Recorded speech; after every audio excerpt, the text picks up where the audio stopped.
Now, I've seen people say all sorts, oh, you end up in Shiloh, or is it Shiloh, or whatever, oh, this, and I'm like, why do you think that everyone thinks that marriage is the number one goal in life? Why?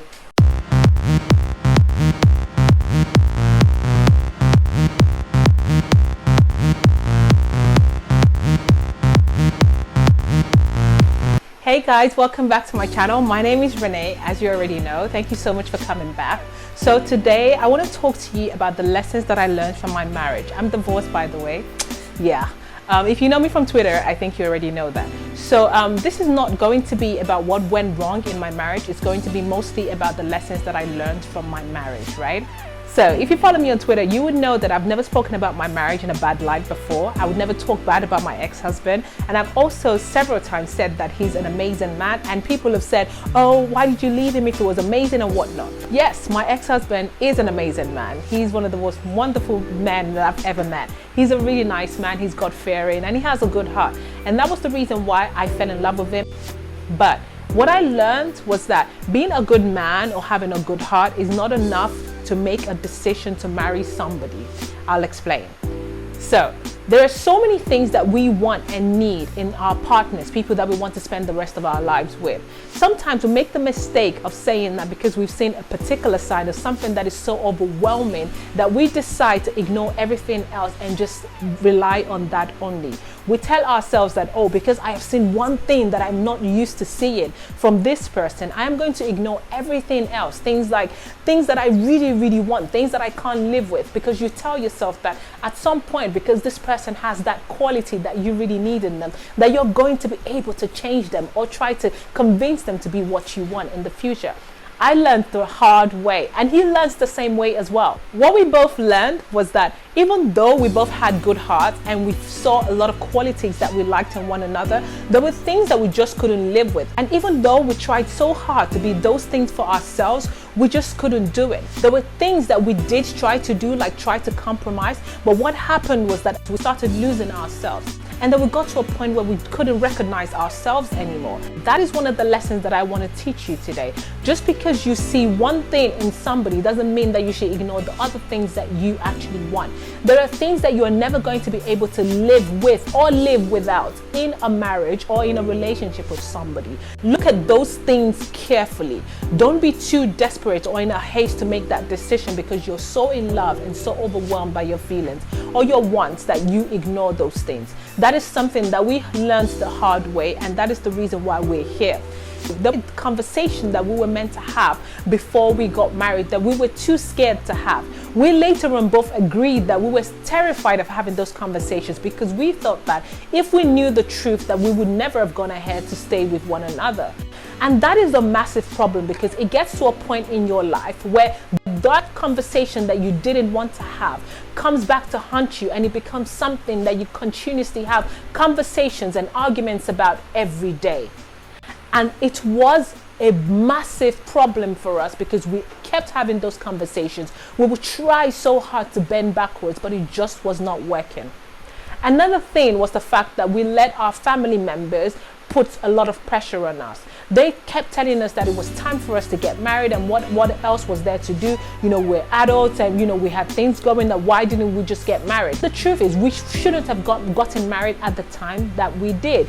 Perhaps if we had waited a little longer, we would have been able to make that decision between ourselves. That is one thing that I learned as well between my relationship with my ex-husband and Almighty Allah. I realized that a lot of times God brings people into your life for a purpose. My ex-husband and his family, for example, were brought into my life for me to be closer to Almighty Allah and to understand Islam from a different perspective.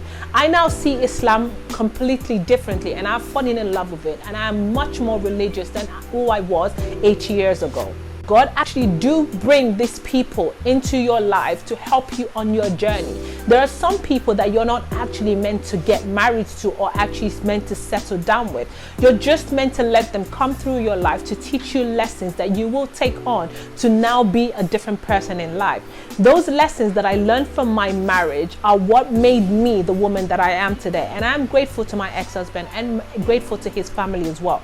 We're really good friends till now. We still talk. I still talk with his siblings. This is meant to be about lessons. This is not about the things that happen in my marriage, because I'm a very, very private person and I respect my ex-husband a lot. I don't think that I should have conversations about him, but I also want you to learn from my experience. Like I said, just because somebody is amazing or because they have, qualities that you like, doesn't mean that you have to settle with them. You have to take your time, look at those qualities that they have. Look at your values and your principles, the way you both assess situations, the way you both look at life, the way you treat people. Those things, you need to look at them carefully. Take your time to look at them, because when you don't and you finally get into a relationship or into a marriage with somebody, you clash a lot. And that's the reason why people start saying, oh, this person changed. No, they actually didn't change. They were who they were, but you were too blind to it. You didn't see it, or you didn't want to see it, because you were so in love or so engrossed in the whole situation. I cannot tell you how amazingly close me and my ex-husband were. We were so tight. I told him things and shared things that I never ever shared with any other man in my life. And he was so understanding and so receptive that I was so blinded by all of that I didn't consider those things that I could not live with. Again, I'm not saying that because there are things that I could not live with, it means that he was a bad person. No, he wasn't a bad person. That is the problem that we have in society. Once we start telling ourselves that there are things that we want and things that we do not want and things that we cannot live with, we tend to look at those things as bad. And the truth is, people should be allowed to be who they are. There are men who smoke and drink and do all sorts, and there are women who love them like that. I would never marry a man who smokes. I would never marry a man who, is out partying all the time. It's not me. But there are women who don't mind that. Now imagine me deliberately marrying a man who smokes or is partying all the time and thinking that I can change him. If I succeed in changing that man and he's unhappy, it's on me, because that's who he is and that is who he wants to be. But I'm trying to take him out of that. And I understand that, yes, there are times when we come into people's lives to change them. But there are also people who don't want to be changed. They want to be who they are. And they should be allowed to be that. I just wasn't happy in the marriage with him, and neither was he, because we were two completely different people. What you're worried about now is eventually going to happen or not. I was so worried about people judging me and people looking down on me that I continued to stay in my marriage, and I kept trying to fix something that was not meant to be. I kept trying so hard to fit myself into a hole, into a space that I was in no way supposed to be in. And that was because every single time when I thought of leaving, all I would think about was, oh, what would this person say? Or how would this person see this? And the truth is, when I was crying and I was in despair and sorrow and deep in pain, nobody was there. Nobody was crying with me. The one person that I finally spoke to and said, oh, listen, this is what is happening with me. This is what I am going through. This person made me feel bad. They told me that I am in my 30s and what the hell am I going to do with my life? Am I not ashamed of myself? Why would I want to get divorced? And it made me feel even worse. And guess what? When I eventually woke up one day and said, you know what, I am tired of doing this to myself, because when I am down to my lowest, when I am broke, when I am hungry, when I am in despair, none of these people that I worry about are there for me but me and Almighty Allah. So why should I care about them? And from that day to this day, I have not cared about anybody but myself. You can call it selfish, but the truth is, even though you learn or try to compromise to make people happy, you also have to realize that your happiness is number one. When you take so much of yourself and you give to people and you neglect yourself, you lose yourself and you become somebody that you don't even recognize. And that's what happened to me. I spoke to my ex-husband. We had very long conversations over the next couple of months about what we could do to make our relationship work, and nothing worked. We both made that decision to get a divorce. Even though I walked out of the marriage, I know that it was the right thing to do, because again, he's a nice guy and he never would have had the courage to do it for us. So I did it because it was something that I knew that I had to do. Like I said, you have to make decisions that suit you. I understand that life is about compromise. but taking so much from yourself and giving it to others and becoming somebody that you're not is detrimental to your mental health. Remember that. So if you're unhappy in any kind of relationship, any relationship that isn't serving you, I beg of you to please leave. I am a #1 fan of love. I love love. I think love is one of the most beautiful things in the whole world. I breathe love. I sleep love. I eat love. Like, it's everything that is me. It is in my blood. It's in my soul. I love it.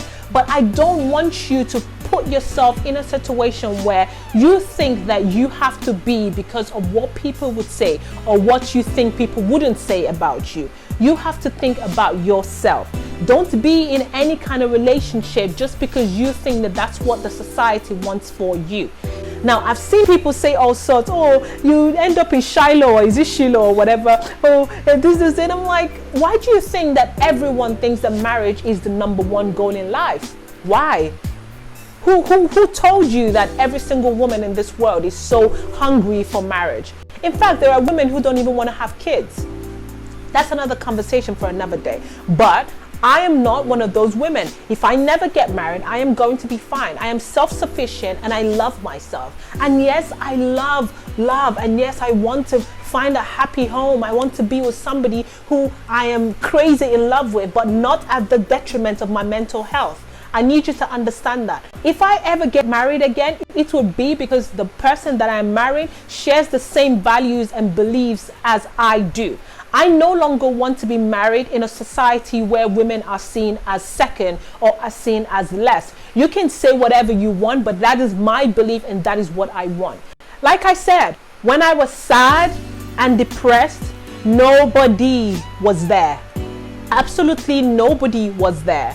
I made that decision for me because I realized that my life is mine alone. It is possible to meet somebody who is nice and think that you have to be with them.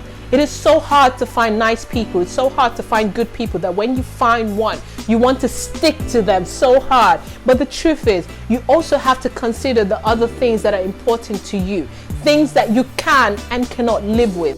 Another lesson that I want you to take away from this is that you must have the uncomfortable conversations. Those conversations that you are so scared to have because you think that if you have them, you're going to find out something that you don't want to find out. Guess what? At some point, you are going to get there.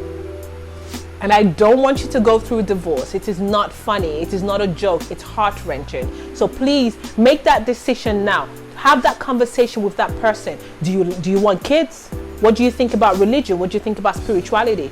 Do you eventually want to relocate? What about family? Do you want your family to come and stay over? Can my family come and stay over? Can my family move in with us? Can my mom move in with us? Or what about properties? Do you want to buy a house? Do you want to buy a flat? What about savings? Do you save? What school did you go? Any kind of questions that are important to you, things that are important to you, have that conversation, because I can assure you, those conversations that you are avoiding now, they're going to come back and hunt you and bite you in the buttocks. To every single person who is married right now and is in a wonderful marriage and they're happy and are compromising, I'm so happy for you, and I pray to Almighty Allah that your marriage continues to strive. To people who are unhappy and are stuck there and thinking that they have to be there, I would advise that you please find ways to make it work, but if it's not working, please leave. To those of us who haven't found love, please don't put so much pressure on yourself. Love would come, marriage would come.